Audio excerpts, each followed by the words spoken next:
Hi guys, today I will show you how add event to your calendar on your OSCAL Tiger 12. To do that, in the first step we must swipe up the screen and go to the calendar application.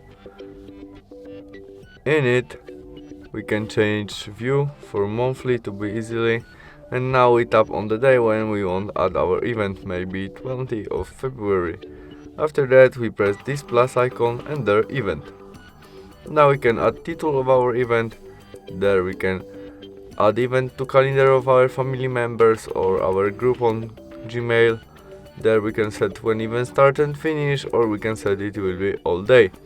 Repeat of our event maybe every year.